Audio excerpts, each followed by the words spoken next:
Hello and welcome to Become the Teapot. I'm Ian. And so am I. And this is my effort to get my friend to read more comics, thinly disguised as a podcast. This week, we're watching a superhero film that boasts not one, but two Quicksilvers. Loki really must have messed up the timeline. As we watch KickAss, And also read KickAss. will they underwhelm or will they be very good indeed? Let's find out.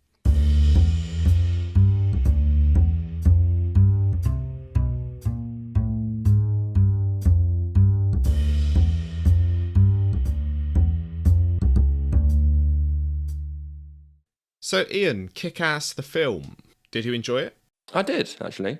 I've not seen this film in such a long time. I honestly couldn't tell you the last time that I saw it. And you'll probably be surprised to know that I don't own this one. It's not on my collection of films. But I don't know why, because it's a really good film. Yeah, I think I do own it, but again, I am still without a Blu-ray or DVD player, so all copies of anything I own is completely pointless. What were your thoughts then going back into it? No, I really enjoyed it too. Perhaps not as much as I did when I was, 21, 22 when this came out? Jesus. Yeah, 2010. Yeah. Anyway, I had a lot of fun with it. I think it's really good. Matthew Vaughn has got a good knack for fun action sequences. Mm-hmm. Even here, where it's not quite as fluid as we get with things like Kingsman that he did later on. But you can see where he cut his teeth with this sort of thing. And I think each action scene is distinct and interesting and fun, which is where a lot of action films go wrong. Yeah, it's hyper-violent. Yeah. It's gory. Even has, the fake sort of splats of blood, which it's done for laughs. But yeah, it's also a very fun film, which is weird to have hyper-violence and fun in the same film. See, I enjoy a bit of hyper-violence from time to time. I think it takes it to a level of hyper-violence that is so over the top that it does become comical almost. Yeah. And as with Sin City, which we've discussed on this podcast before, I think it does a good job of tempering some of the excesses of the comic, to make it something a bit more enjoyable as a whole, to me anyway. Yeah, it definitely does not take itself too seriously. No. I mean, obviously this is right at the end of the film, but the death by Bazooka, it's bloody stupid, but I love it. Yeah, absolutely. Coming in on a rocket pack to the, Elvis? Absolutely insane, massively over the top. But it's satisfying. It's a good ending. Yeah, I think Matthew Vaughn and Jane Goldman, the writers, they seem to have a better understanding of narrative conventions and why they exist than Mark Millar, who almost goes out of his way to subvert a lot of those things. So this is why you have sort of such a satisfying payoff at the ending of this film, as opposed to the comic book, which is so concerned with subverting those tropes that it just feels a little bit unsatisfying. There's like a lack of payoff. Well, talking about the comic then, I know we are jumping ahead of ourselves. Yeah. But I found out that the rights to the film were sold before the first issue was published. Yeah. So this comic and the screenplay were both written at the same time, but working off the same sort of plot points. Yeah. Which is why the beginning of the film, it's quite page to screen. The narrative is very similar. A lot of the dialogue is very similar. It's very closely linked at the beginning. Yeah. Whereas towards the end, it deviates massively, and that's because obviously comics take months and months to come out, and they would have already started working on the film. Mm-hmm. Same thing happened with Scott Pilgrim when we talked about that. Scotty P. Which was obviously coming out in comic as they were making the film. Yeah. I mean, I would say this is almost a grown-up version of Scott Pilgrim in a way that if you enjoyed the books, enjoyed the Scott Pilgrim film, then go on to watch this. I think it's got the same kind of vibe to it at points, not obviously all of it. It reminded me of a lot of different comic book films, actually, and ones that came afterwards. Like you say, it's very fast-paced, it's hyper-stylized. It reminded me a lot of other superhero films. It's got the irreverent humour of Deadpool, but I find it a lot less painfully forced than Deadpool 2. It's got the multiple action sequences all set to different pop songs, like we saw with Guardians of the Galaxy and Suicide Squad, the first one. But again, it's handled a lot better than the first Suicide Squad, which feels like a collection of unrelated music videos. I think it's funny how this relatively low-budget, self-financed film is much more akin to films we were getting 5, 6, 7 years later. Yeah, I think it was before its time. I know that's kind of like a well-known sort of phrase, but I do mean it. It's not just saying, it came out before its time. Because, yeah, it did. I mean, like you said, it's inspired a bunch of other films, and it's very self-aware. Definitely. So it knows what it's doing. Yeah, it's very self-referential and tongue-in-cheek throughout. And the films that we've compared it to there, apart from Scott Pilgrim, which actually came out at the same sort of time, and again, didn't really find its market at the time. Yeah. I feel that if that had come out around the same time as Suicide Squad, as Guardians of the Galaxy, as Deadpool, all of those films, it would have been more warmly received. I think audiences were a bit more ready for that sort of thing. The Marvel Universe has been going for a while at this point, and people are a bit more willing to accept outlandish and over-the-top comic book stuff. Which is what this is, really. Even though it's about people without superpowers, it is still quite outlandish. Yeah. Well, do you want to talk about the cast then? Because I do know that one of your favourite actors is in this film, old Nick Cage. Nicolas Cage. I have a soft spot for Nicolas Cage. You love him, don't you? I wouldn't say, no, this thing, I wouldn't say he's one of my favourite actors, but I feel he gets a bum rap a lot of the time. I think he is written off as a bad actor, which he definitely is not. You know, when you see him at his best, and I would consider this as one of his best, but things like Raising Arizona as well, he is absolutely fantastic. The problem is he is also very short of cash and had to do a whole lot of bad films for a lot of money. So he has whole tax problems and all sorts. So he's been in a whole lot of shit. But when you see him actually trying and actually doing something fun and interesting, he's been on a real roll lately with things like Mandy. Apparently his latest film, Pig, is very good. And there's the film coming up where he plays himself. Yes, The Unbearable Weight of Massive Talent, I think it's called, which is a brilliant name. But yeah, I really feel like Nicolas Cage, I used to be in the same boat as he's a bad actor. Oh God, I hate Nicolas Cage. But the more I learned about his nouveau shamanic acting and things like that, the more I just went, actually, he is a good actor. It's like how Bobby De Niro does loads of old shit nowadays because from what I understand, he can't afford to turn roles down because of his tax problems and things. Yeah, so literally any film that comes to him, he has to go, yeah, well, I'll take that. I'll take that Kia Rio advert or whatever he was in. He does car advert. He was with Warburton's bagel advert. Yeah, he just...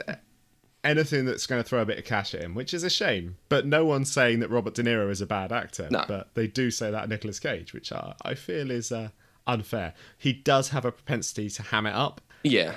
And in this, it works really well. Works so well in this. Actually, you told me something not so long ago off air about how he got his name. Do you want to tell the listeners? Yeah, well, he takes it from a comic book character, Luke Cage, because he is one of the Coppola family, and he didn't want to be accused of nepotism, even though he blatantly used his links to get into film roles and acting. Yeah. But he still took on a stage name of Nicolas Cage, which he took from Luke Cage from the comic books. He also owns a copy of Action Comics #1. Oh, the Superman one. The first appearance of Superman, yeah. Which is like a £1 million comic. Funnily enough, when he was having his tax problems, it was stolen. It was then recovered years later in a storage facility, and I'm sure at no way is anyone accusing Nicolas Cage of committing insurance fraud there. Well, there you go. Nice little fun fact and a fun little story. Some more comic book facts. But no, I think he's great in it. You know, his shtick in this film is consistently hilarious to me. You know, everything he says is hilarious, but he still manages to bring the emotional centre to the big daddy hit girl dynamic. Yeah. His portrayal in the film, it's not the same as in the comic, but what he brings to it in the film, it's almost like the Punisher meets Batman. The look, first of all, it's like Mark Millar has just gone, how can we make Batman look more stupid? And then with the sort of direction of Punisher going off, and you know, he's taken on the role of judge, jury and executioner. I've got eggs on the brain. Yeah, so he just goes out there and he's like, right, let's kill all these people because they're all bad. But that's not the only Batman link, obviously. I mean, the voice that he was doing throughout this, which is hilarious, was obviously modelled on Adam West's the 1960s Batman. So the comedy inflection that he does, what are we going to do? Kick ass. Yeah. You know, that whole completely bizarre speech pattern. Again, I from what I understand, that was Nicolas Cage's idea. He came and went, I want to do this. And they went, okay, yeah, sure. And it works perfectly. Yeah, to be fair, Kate did turn to me and say, why is he doing a weird voice? I went, I'm pretty sure it's the 60s Adam West voice. Yeah. Like, oh, okay, it definitely that makes sense. But yeah, I mean, I'm not a fan of his weird handlebar stash. I quite like that he tapes it on, or not tape, but he puts it on. Yeah. But yeah, it's just a little bit, looks very creepy. I love that. I thought it was hilarious. A man with a superhero with a mustache, which they don't usually have, putting on a slightly longer fake mustache to disguise his appearance is just... I do like it, though, that when he is getting the mask on, he's getting all sorted, that he does the black paint. Yeah. And then you see them put on the mask, and when he takes off the mask, you see the black eyes still. Yeah. Kind of same thing with Red Mist, which we'll come on to in a bit. But a lot of the times, going back to when this came out and before, even after, you don't normally see that. If, like, a Batman character, for example, took off his mask, there'd be no paint there. Yeah. Always bugged me. You can see when looking at them with the mask on, they're clearly wearing makeup. Yeah. And then they take the mask off and they're not. The only one I can think of that I've seen it on is Arrow, because he did do like a dark kind of black and green smudge marks across. He had like the adamant look, didn't he? The stripe yeah, across so his when face. he took off his hood, you could still see it. They dropped that later on in the seasons, but that's the only thing I can think of that I've actually seen it in. Yeah, because that was the sort of replacement for his domino mask, wasn't it? Because he was meant to, in the comics, he's got a tiny little, like Robin, tiny little domino mask that sticks to his face somehow without any assistance. So I suppose face paint was the best they could do for that. And then they just gave up and went, oh, no one's going to figure out. Like, if people haven't figured it out by now, he doesn't need a stripe to disguise his identity. People are idiots. Right, so we've talked about Big Daddy. Should we move on to Hit Girl? Yes. Because you kind of can't talk about one without the other. I suppose not now. I mean, they're by far two of the most interesting characters in the film. Mm-hmm. But, I think they work better as a sport. I have seen some reviews and some people saying, oh, well, they're the most interesting. Why doesn't the film focus on them? It's like, well, because then they wouldn't be the most interesting. Yeah. They're interesting because they're used sparingly. Mm-hmm. They're not the weirdo loser that you can follow from being an absolute nobody up to being an absolute nobody in a green outfit. But yeah, no, I think she's good. I think the novelty of seeing a 11-year-old girl swearing and killing people it's still there in this film. I think in the next one, when she's like 15 and doing it, it's a lot less interesting. In the comic book, it wore off very quickly, not just in the one we're going to read today, but in the subsequent ones as well. I felt like it just wore off quite quickly. And part of that is due to the writing, which felt like a 40-year-old man writing an 11-year-old girl. But but no, I think she's really good in this. I it's something you've not really seen before, or to a certain extent since. There's been glimpses of child assassins and things like that subsequently, but never to this degree in superhero films, I would say. So yeah, no, I like it. What about you? Yeah, no, pretty much the same. I mean, it's always fun to see this girl doing flips and cutting people's arms off and all this stuff. And the first time that we see her, I prefer it in the film than the comic, is when she stabs that drug dealer guy. Yeah. I don't know his name. But in the film, you just see this blade coming through his chest. And you're like, oh, what the hell? And then he sort of falls forwards and then you see her there. Yeah. In the comic, it's very much a side-on view. So it's not as like, what the hell's happening? Oh, it's her. Yeah, you don't get the reveal. Yeah, it's a really good, introduction to that character. And then you got Big Daddy across the road with a sniper, which I think those two together just work so well. Yeah. And I think the film does a good job of introducing those characters as their civilian lives earlier on in the film. In the comic book, you have very much, it follows the main character, KickAss, up to a certain point until it introduces Hit Girl and Big Daddy, and then you learn about their backstory, you find out who they are. Whereas the film obviously works them into the plot throughout, the same way it does with Red Mist. Yeah. It works all of those characters in, cuts back and forth, and then obviously has the climax with all of them involved. And as such, I feel like the film is better paced for that, and you get to know all of those characters, rather than it being his Kick-Ass, it's his story, and here's a couple of guests. Here's a couple of extra people who are just here. Yeah, I mean, the scene where she comes in to save her dad and Kick-Ass, I forget his name, that scene I think is so cool and awesome, and it's almost like cinematic when she's doing the sort of slow-mo kind of jump in black and white, and slow-mo is good, just don't use it in every scene. Yeah. Zack Snyder.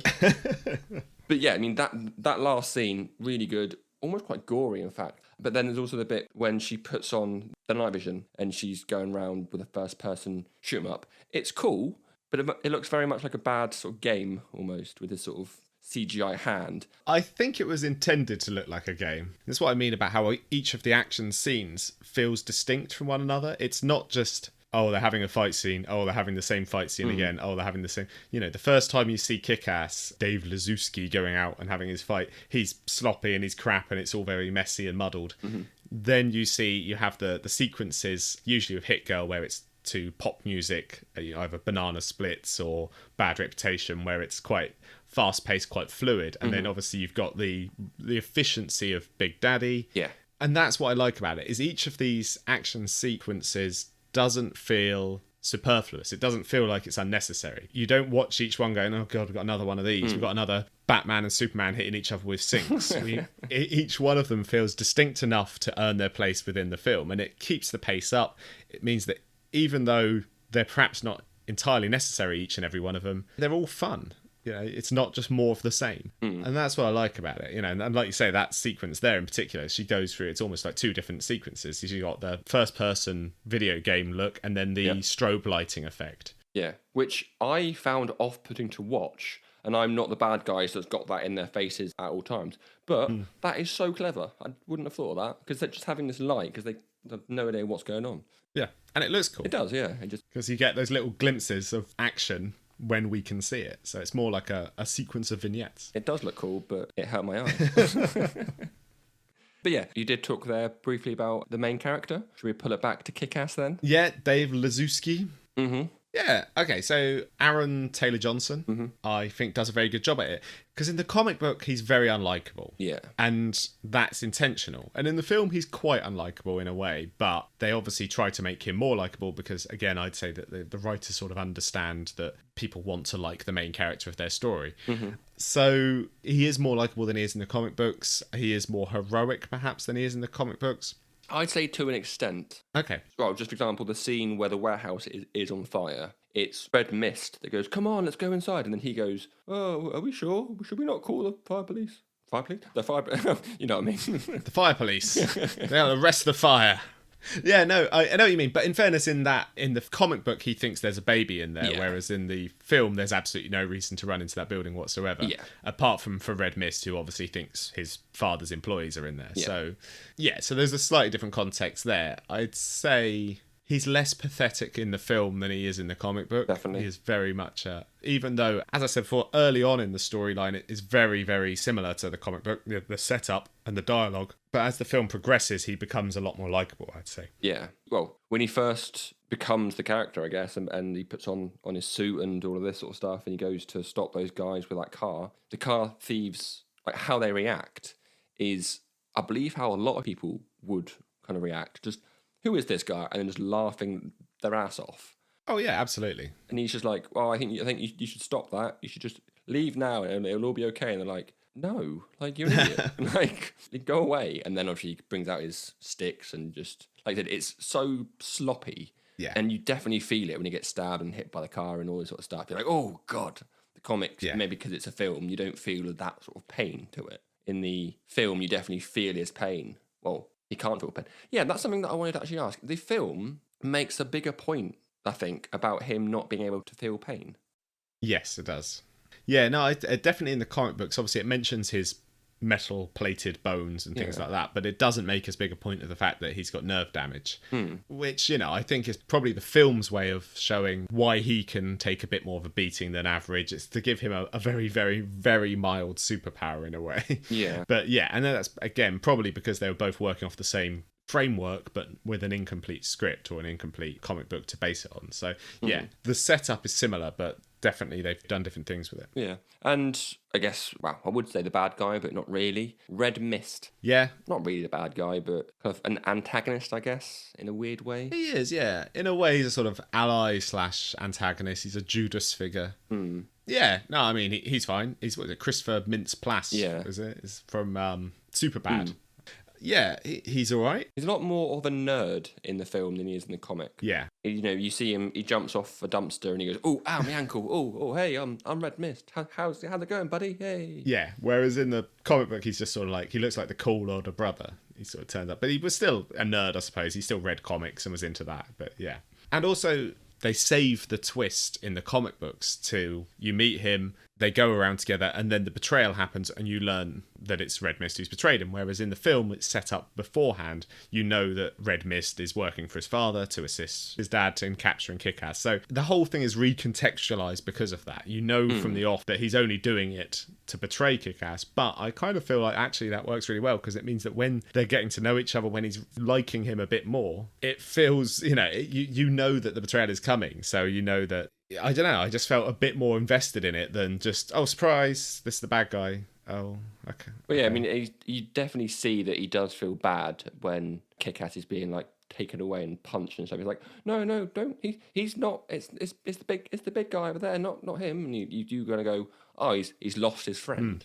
But still, he's a bit of a dick anyway. But I think a lot more of a dick in the comic. Yeah, definitely. And ultimately makes a decision, and he goes with his dad, as opposed to, which a lot of people would do if they're, brought up in an environment. They're going to support their family rather than the guy they've known for 10 minutes. So, yeah, no, I get where he was coming from, but he just happened to have been born into a criminal family. It doesn't help that the sequel to both the comic and the films turns him into a complete, absolute, horrible character. Yeah. Yeah, because I've seen KickAss 2 years ago, but he becomes the mother beep. I'm not going to say it. Is that in the comics? It is. Yep. Yeah, fair enough. Yeah, and there's a whole, just edgelord bullshit after edgelord bullshit of, just really like whatever depraved thing Mark Millar can come up with for him to do, he will get him to do it. And it just takes this character that was sort of not really nuanced in the comic book, but certainly more, you could understand why he got into a life of crime, and just turned him into an outright absolute prick, an absolute villain. So yeah, that was a shame. But I think in the film he's fine. I like how pathetic his and KickAss's fight is at the end. Yeah, when they just knock each other out with the sticks or whatever, and then suddenly KickAss just gets up and he's got a bazooka, which, like I said earlier on, that's hilarious. Yeah. I mean, we've kind of spoken about all the characters and the majority of the film.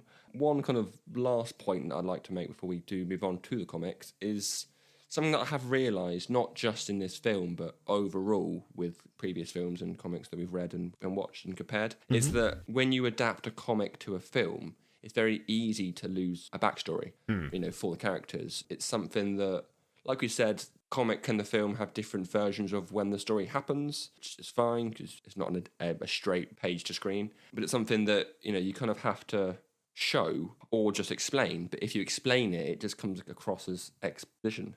So it's often very hard to get the right blend of, do we show it in the same order as the comics, or do we just say this paragraph and then there you go, that's 2 pages of the comic just sort of all been covered. Yeah. Like, this one does it well, but I think I would have preferred the Hit Girl and Big Daddy backstory to come halfway through the film rather than early on, personally. Right, I see. But then obviously they've also changed the Big Daddy Hit Girl storyline quite a lot. In the comic book, it's found out that he wasn't a policeman, all of this stuff. He's just another comic book nerd accountant who wanted to be a superhero. Yeah. So it's a completely different storyline to the comic book. And I think on that point, shall we move on to the comic? Yeah, let's go for it. So you were reading this for the first time. What were your initial impressions? It's a lot more grounded than the film. Like we said, the main character is a lot more of a dweeb. He's a lot more unlikable. There's no jetpacks, there's no rocket launchers. You touched on this earlier on, but I think the comic has a good structure where it focuses on the main character and it follows him throughout the story. But the film hops around a fair bit.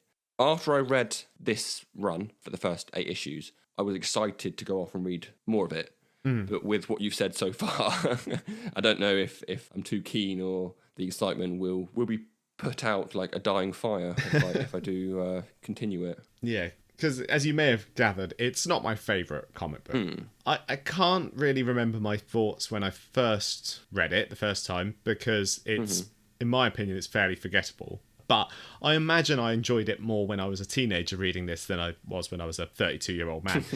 That said, I never actually read beyond the second volume, so I can't have enjoyed it that much even back then. I just got a bit desensitized to all of the mindless violence and over-the-top grittiness, and it all just feels like, as I said before, a middle-aged man writing teenagers, which is exactly what it is, so that makes sense. And this came out in 2008. this comic initially, so a couple of years before the film did, we were probably around the same ages, if not just slightly older than the main characters here. Yeah. So we would have been about 18, I would have thought. Something like that. As such, there's a lot of references to things that were trendy at the time, which are very funny. So just like the film, there are a lot of mentions of MySpace. Cracks me up every time. I've put down here MySpace and then lol because I didn't know what else to put. Every time it was mentioned in the film and the comic, we were both chuckling away. And also, like, I've got a quote here as well from the comic book. This is Dave Liszewski saying, "I like Scrubs, Stereophonics, the Goo Goo Dolls and Entourage, Snow Patrol, Heroes, and the movies of Ryan Reynolds." Yeah. Wow. All of which, with the exception of the non-specific movies of Ryan Reynolds, massively date this comic book. Yeah. The film, as I said, does have mentions of these kind of things, but not as much as the comic. The comic's got so much in there. Yeah, because there's one point where they're talking about Joss Whedon's X-Men run. There's various things like that where they just keep mentioning these things, and it just places it so firmly in a time zone that means nothing to people who are even 5 years younger than us, or 10 years older. Well, there'll be people that will read this now, or they might go and watch the film now, who will probably go, "What's MySpace?" Yeah, no. I have to like search it online and it's like a Facebook, but worse. Well, I mentioned to someone Bebo once, and they just looked at me very blankly, and they were very much, I think they would be about 20 now, but I think they were 18 at the time, and had to just say, "What is Bebo?" I don't even know. Like, it was around when I was young. I didn't have it. I don't care enough to explain or know enough to explain. Yeah. You've got the internet, go find out. I hear it's making a comeback now. But anyway, back to the actual comic book and away from Bebo for a second. Oh. I think it's a fun story that's bogged down in Mark Millar's usual edgelord bullshit. And as I said earlier, I enjoy a healthy dose of over-the-top ultra-violence, but here it just feels a little bit gratuitous in the comic book. It's, every time there's a fight scene, it's people getting punched and bloodied and cut off legs and limbs, and it's just, yeah, okay, we get it. And then there's the language, and anyone who's listened to this podcast before knows that we don't have an aversion to bad language, apart from earlier on where you wouldn't say motherfucker for some reason. But this comic for me just feels like a teenager who's just learnt about naughty words for the first time and is showing off in front of their friends. Like, literally, there's not a line of dialogue that doesn't have a fuck or a shit or whatever else. Yeah, I don't mind it. When it's the group of lads talking, I don't mind it. But even all the other characters also do it as well. Yeah, it just feels massively out of character for a lot of the time. Especially, for instance, there's some words I could really do without in this comic book. Dave Liszewski at various points says about being a retard or being spastics, and I just could really do without that. I think it's unnecessary, and it makes an already unlikable character even more unlikable. And I'm pretty sure as well, spastic, isn't that quite a British term? I'm pretty sure that's relating to the Spastic Society, which used to be the old disability charity. So it just feels very incongruous to how an American teenager would speak. Obviously the writer is a Scot. And also the main character, what's his name again? Dave, innit? Dave Liszewski. There you go. I really should write down these characters' names. I believe Mark Millar auctioned off the rights to name the main character. Okay. And I think the person who won the auction named it after himself. So that's why his character is called Dave Liszewski. Fair enough. Which is perfect, because it is a very dorky sounding name. But yeah, like you were saying about all the words that he uses. He also, the first fight he gets into, it's not thieves trying to take a car, it's people spray painting a wall. Yeah. And he sort of throws around homo quite a lot. I'm like, and he says about, and there's the comments about their race, and it's like, you really should reel it back a little bit, mate. Like, you're trying to be like a good guy. You're trying to be the hero. Yeah. Stop throwing around these like slanderous terms. No, he does this a lot. And there's the whole thing as well when he's defending that guy outside the restaurant, which happens in the film as well. He keeps saying that they're Armenian. And it's like, what is the fact that they're Armenian got to do with anything? And also that guy runs into the shop and go, hey, there's some Armenians beating up this guy. And it's like, how does that guy know they're Armenians? Does he do a DNA test on them? What the fuck is this? Oh, no, I think they had they had a sign on their back. Oh, I don't think you saw They had Armenian written across their back, didn't they? that's Mark Millar's usual conservative tendencies shining through, and you see it in his regards to drugs. So you notice all the baddies will smoke weed and do drugs, whereas Dave Lazuski, when offered, says no. Yeah. And he's got that appearance of drug dealers who are all very stereotyped, racially and just generally. His representation of minorities is not very good, and it just all feels very nasty today, and probably 10 years ago as well. Yeah, because I came away from it and thought, I enjoyed that. It was fun for what it is, but kind of straight away thought, as soon as I start talking to Iain about this, he's going to bring up all this. Like, I knew straight away what you were going to, like, this sort of road that you were going to take us down. But it's true. If you put that aside, I think it is a fun read about a guy just pissing around and wants to be a hero and this and that. Yeah, definitely. But yeah, he seems to be a lot more egotistical in the comic. Like, he wants to be a hero because he wants a sort of fame, or he wants to be famous. Where the film, he's like, I want to be more heroic and someone has to fight for the little guy kind of thing. Yeah, definitely. In the comic, it's very much a vanity project. Whereas in the film, he sort of becomes a superhero before you know, or a hero before you know it, and then he gets beaten up and he goes back out and does it. It feels more like an adrenaline junkie thing, but then it does become heroic after a fashion, not entirely. Yeah. And everyone looks a lot worse in the comic. All their outfits are more shoddy and homemade, and I think that's part of it, is that these people are just doing it for fetishism or fame or for their own personal reasons and glory. I said about things feeling nasty earlier. I mean, the representation of comic book fans here is particularly unflattering, particularly fans of mainstream superhero comics, and it just leans into just about every negative stereotype available for them, including obviously the main character Dave Lazuski being a completely socially awkward. Every sort of negative connotation you can have about a comic book fan is this character. So it sort of paints those characters, the characters who are going out and dressing up and thinking, wouldn't this be cool, as out of touch. You right there? Sorry, I'll just pour myself a drink. If you want to leave that in, you can do. It's a very, very hot day and I just need a nice cold beer. Bloody hot. It's about 30 degrees out. It's sticky. In American Fahrenheit, that is, 400 degrees Fahrenheit. I don't know what your 30 degrees Search centigrade. Yeah. Put it in Google. We're not Google. Also, we're not sponsored by Google. But we'd like to be. Anyone want to sponsor us? We'll take the money. What are you saying? We'll take the money and then quit the podcast. Yeah, I mean, when we were discussing the characters in the film, we did veer off into the comics as well at the time. Something that I didn't bring up when we were talking about the film is Red Mist. In the comic, I could hate him really in the comic. He is evil. He's an awful person. He clearly wants to hurt KickAss, which when the reveal happens about, I'm the guy's son and blah blah, you're gonna go, oh yeah, because I forgot about that because I've not seen the film in so long. Well, I knew he was his son, but I forgot that he double crossed him. Yeah. And also I was getting KickAss 1 and 2 confused in my head. But then he even goes as far to say, when he's talking to KickAss, about how he jerks off about the thought of him hurting or punching KickAss. Yeah. I'm like, you sadist, you bloody weirdo. But that's Mark Millar's, again, impression of comic book fans and people who would dress up as superheroes and things like that, which is all of these characters are just dialed up to 11 and made as unlikable as possible. And I think, as we said before, working in the characters earlier into the plot means that you have more time to get to know them,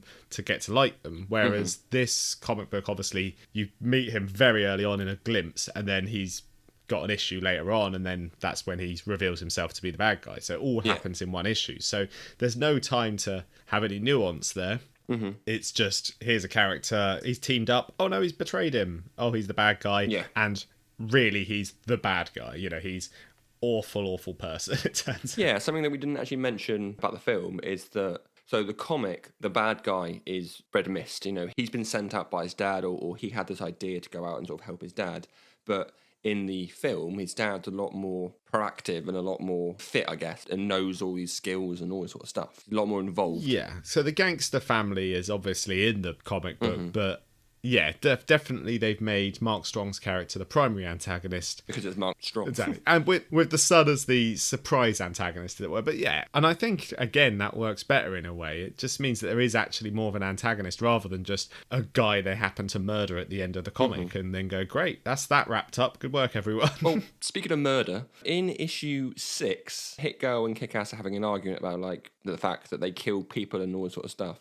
And she says, what is this? The Silver Age? You know, saying about, I assume, the Silver Age of comics. Yes. But I was just wondering if you could, like, quickly just explain that, really, because I'm assuming that not a lot of people were killed or were murdered in the Silver Age of comics. Essentially, that's it. Yeah, superhero comics back from the Silver Age were a lot more good versus evil. There was a lot less nuance in a way. You know, Spider-Man, Fantastic Four were very much heroes, and then you had villains, and heroes didn't kill. Whereas later on, you would have characters like the Punisher, more edgy characters, especially in the 90s, coming in who would kill people. Deadpool, for instance. So yeah, this is the difference in these characters, is you've got Mike Wazowski. Sorry, you've got Dave Lugan. I could want to say Mike Wazowski, but that's the character from Monsters, I think you've Inc. watched the wrong film, mate. You've got Dave Lazowski, who is very much trying to set him up to be a Spider-Man character, you know, all heroics and things like that. And then you have characters like Hit Girl, who is much more in the Deadpool murder everyone and sort it out later. Or Punisher for Big Daddy, for instance. Yeah. So as we've already said, I mean, there was a bunch of references, you know, not just comic, but all sorts of things in the film and the comic. There's all these sort of things. So as you said last episode or the episode previous, my Easter eggs are often just things I've seen. Yep. And is that going to be the case today? This week, there's a blend of Easter eggs and pointing out the references. Perfect. Sounds good. Right. Well, in that case, cue the music. Ian's egg hunt. Ian's egg hunt. Ian's egg hunt. I'm not yoking you. So, this is a bit of an Easter egg then. That's fortunate. When we first see Big Daddy and Hit Girl, they're stood in front of a Claudia Schiffer billboard. They are, yeah. And at the time, I don't know if they still are, but Matthew Vaughn was married to Claudia Schiffer. Oh. So, little Easter egg there. I don't know if it was his idea or not. I assume so. I can't imagine that was by accident. Well, it could have been the other, like someone else on the film just thought, put up this poster and see if he realises. No? Okay, yeah, I didn't know they were married. I didn't look if they still are, but... Do you want me to look it up now? Hold on. Just for completionist sake, they are still together, apparently. Hey, well done them. Good for them. Bravo. They're rich and successful. We're not. And something that I did quite like, that you probably saw as well, is right at the end of the film, you actually see issue 1 of the comic in the comic book store. Someone picks it up to read it, but the whole story is covered in KickAss stuff. Memorabilia, yeah. I spotted that. Yeah, and the references that I was talking about then, as I said, there are so much in the film and the comic. I don't often actually talk about any of the references that are in the comic, but I will do this week, following the films. So early on in the film, in the first comic book scene that we see, behind them, you've got Hellboy, Seed of Destruction, which I think was maybe one of my earliest comics that I read, actually. Oh. Was that because of the Guillermo del Toro films? I think it was, yeah. It got me into Hellboy. And one of his mates are reading a Runaways comic. Right, yep. Because Mark Millar is friends with the people that wrote that. Brian K. Vaughan, it'll be. Yeah, sorry. Brian K. Vaughan is friends with people who write that, so that's a nice little... No. Brian K. Vaughan wrote Runaways, the early ones. You confused me. Yeah, so, hold on. Yeah, so the creator of KickAss is friends with the creator of The Runaways. Gotcha. And then in the cinema scene, they're walking out and Red Mist walks in. You see the Spirit 3 going across the sort of top, which Vaughn admitted that he wanted to put something like Spider-Man 10 on there, but Sony went, nah, sorry mate, you can't. Which we're getting close to at this point, so... Well, yeah, probably 9 are we on now? 1, 2, 3, 4, 5, 6, 8, yeah. Oh, well, if you count Into the Spider-Verse, 9. Oh, okay, and Civil War, does that count? But yeah, there's a good handful of other references in the film. When Frank's security guard picks up the rocket launcher, he says, say hello to my little friend, which obviously Scarface, and excuse the voice. I will, I already have. And as you mentioned earlier on, the Adam West voice that Nick Cage puts on is not the only nod to Batman. On the last page of the book and also the last scene, Red Mist says, wait until they get A Load of Me, which is literally an almost a direct quote of the Joker from the Batman film from '89. I think he actually says, as a great man once said, wait till they get a load of me as well. So wow, there you go. Yeah, so nice little tie-in from our previous episode. Ah, there we go. If you've not listened to that yet, go check it out. Little plug. That's professional. Good work. But yeah, so also I was actually very, very impressed, and I had a lot of time on my hands. So as we said in the comic, Big Daddy he's not an ex-cop. His wife wasn't killed by bad guys or whatever, and he sells comics. And when you see that panel where he opens it up, you've got a lot of 60s comics of Marvels. Yeah. And I went through them and found out exactly which ones they were. Because you've got Amazing Fantasy number 15, Spider-Man from 62, The Incredible Hulk number 1 from 62, Captain America 100 from 68, Fantastic Four 1 from 61, Avengers 1 and 4 from 63, Journey into Mystery 83 from 62, X-Men 1 from 63, and The Tales of Suspense issue 39 from 63, which, if you look them all up, they are worth a mint. They are worth so much. I now understand why that briefcase was full of thousands and thousands and thousands of how he could afford all of this stuff. Yeah, no, those are some of the most expensive comics ever. I mean, up there with sort of early Detective Comics and Action Comics number 1, they are some of the most expensive comics ever that were in that case. And obviously all Marvel, because originally this was published by Marvel. KickAss is obviously originally an Icon imprint, which was part of Marvel at the time. And a couple of Become the Teapot references, I want to say. Okay. The doorman that hit Go shoots through the face is the same actor who plays Hyde and Jekyll in the League of Extraordinary Gentlemen. He does indeed, yeah. He's in all of Matthew Vaughn's films, I think. Because he was also... who did he play? He was in X-Men First Class playing Nightcrawler's dad. I can't remember his name. Azazel, yeah, that's the one. God, I didn't know that, although he is covered in red, so... Yeah, it's Jason Fleming, isn't it? Yeah. Yeah, and I love the bit in the comic where the guys are walking out of the comic book shop and they're talking about Galactus being a big old dust cloud. Yeah, and why they didn't use his classic costume, because people would lose their minds over the fact of his massive red and purple kind of character over the Baxter Building, which we've said previously on a Fantastic Four 1 that big old cloud was stupid. It was so stupid, and I think that's dated it again very badly, is this idea that you can't have outlandish characters in films, which has been proven wrong time and time again now. Yeah, but I've got an Easter egg for you, speaking of Matthew Vaughn's previous works. Go on. So another actor who appears in a lot of Matthew Vaughn's films is Dexter Fletcher. Dexter Fletcher is now a director as well. He directed Rocket Man, which we talked about a few weeks back. So anyway, Dexter Fletcher, he is in this film playing a character called Cody, and he is crushed in a yellow Land Rover by Big Daddy Nico. At the end of Matthew Vaughn's other film, Layer Cake, one of the things featured very prominently is a yellow Range Rover in that film. And at the end of that, a character that Dexter Fletcher played in that film, Cody, leaves in that yellow Land Rover. Oh. So it's almost a continuation of Layer Cake, which indicates that this is part of the Matthew Vaughn extended cinematic universe. The MVCU. I guess so, yeah. Which so far apparently consists of Layer Cake, KickAss, and... X-Men First Class? And Kingsman, maybe? Kingsman? Yeah, I could see a Kingsman Kick-Ass crossover. Kingsman 2 wasn't very good. Neither was Kick-Ass 2. No, but Matthew Vaughn didn't direct that, so we can't blame him for that. Okay. Oh, there you go. So Elton John was also in Kingsman 2. He was. Another Elton John. Just going to rename this Elton John Becomes the Teapot. Sponsored Become the Teapot. Maybe not, but... On that, should we move on to the conclusion? Sounds good to me. Okay, so overall, what do you think of the film? Really enjoyed it, actually. I forgot most of it before I watched it, which doesn't make sense. But yeah, it's a 2-hour long film, but it doesn't feel like 2 hours. No. It's very, very fast-paced, but not in a bad way. It fills the time well. I don't think there's any dead space, really. A few scenes that I'd probably cut out, but yeah, I wasn't bored. It wasn't a clock watcher. Yeah. Yeah, I mean, you? Yeah, no, the film is, in my opinion, far more enjoyable than the comic. I think it has a better understanding of narrative conventions and why they exist. I think it's more evenly paced and it's overall better written. The characters are more likeable. Not that that's necessarily a requirement for something to be enjoyable, but it also just feels a lot less mean-spirited on the whole than the comic book. Yeah.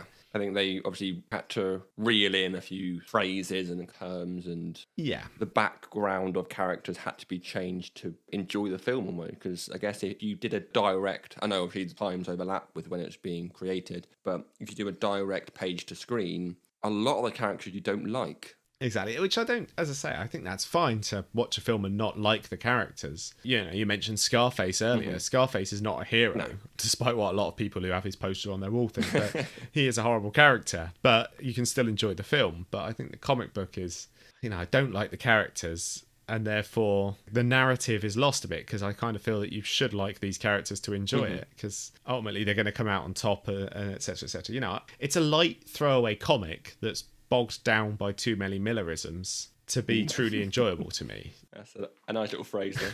It's a prime example of what I've talked about in previous episodes when I say about Millar's disdain for superhero comics, and in this case, even the fans of superhero comics, it seems. So the last couple of episodes, you've had a segment. What is Kate's opinion of this? So what have you got for us this time? So she said, I like it. It has a bit of everything, and the soundtrack is awesome. So there you go.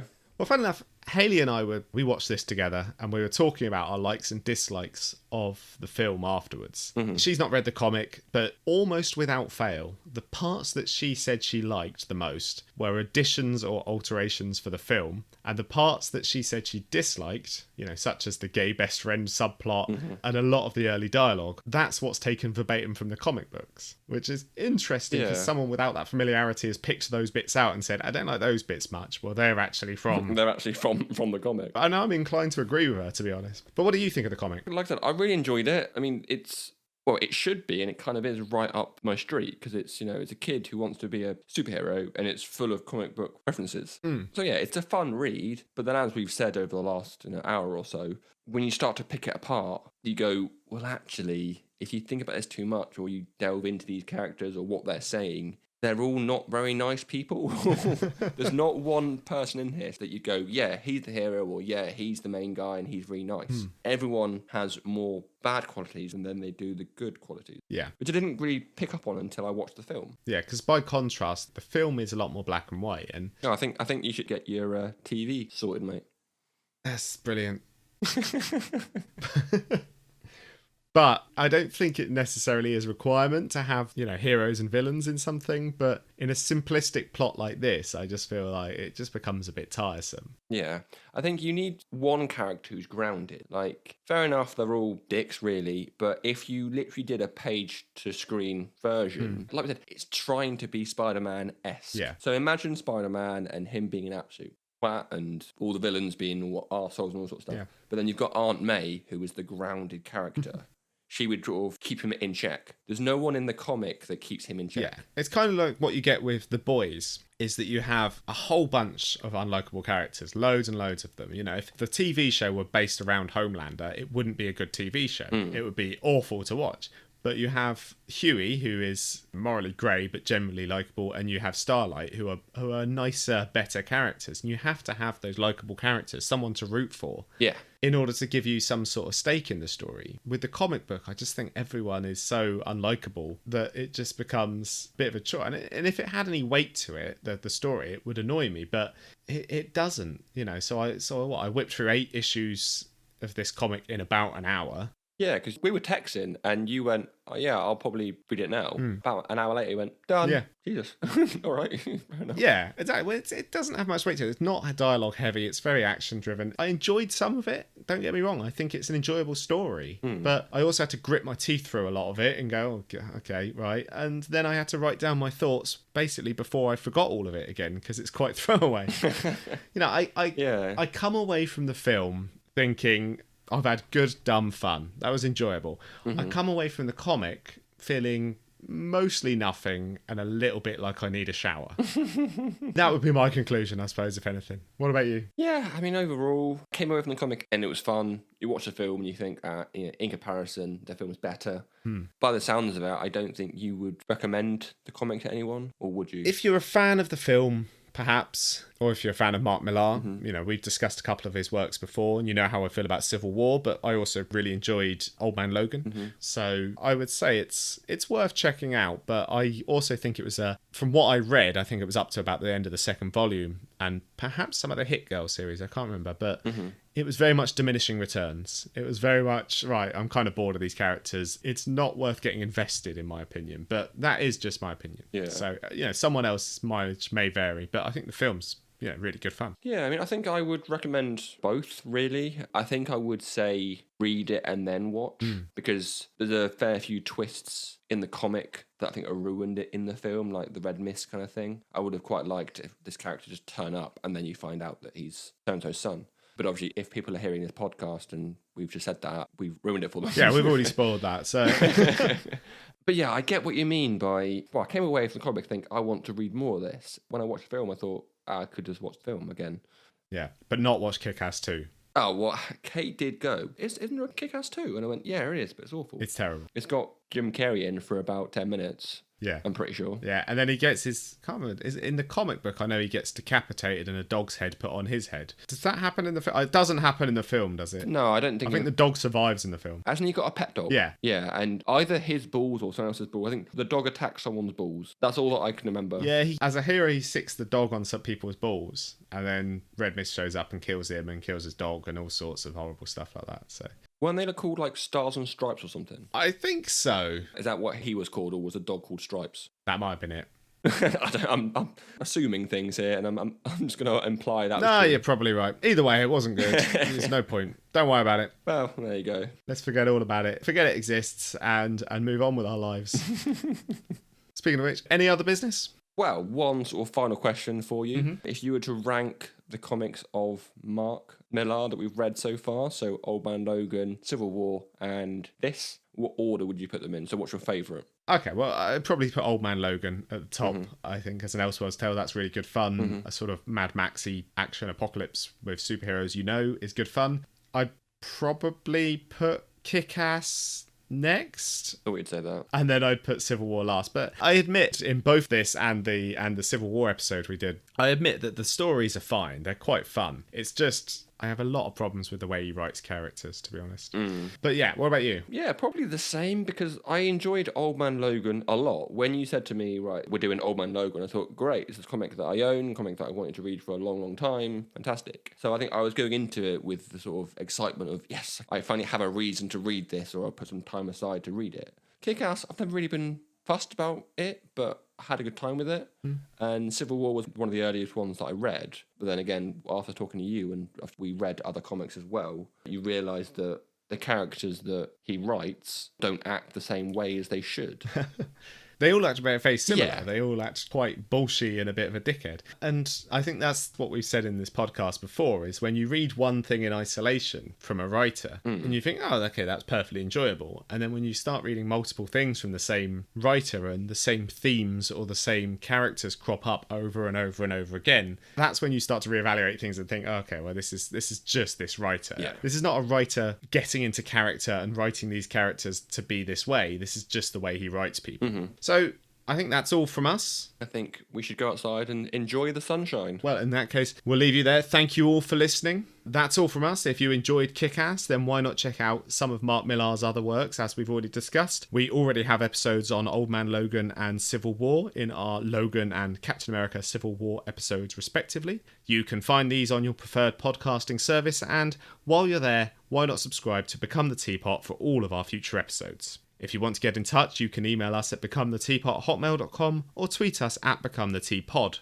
We're also available on Instagram, YouTube, and Facebook. Next episode is a big one, as once and for all we answer the question, who watches The Watchmen? The answer will be us, and we'll also be reading The Watchmen as we go back to the work of Alan Moore for one of the most critically acclaimed comics of all time. Don't miss it.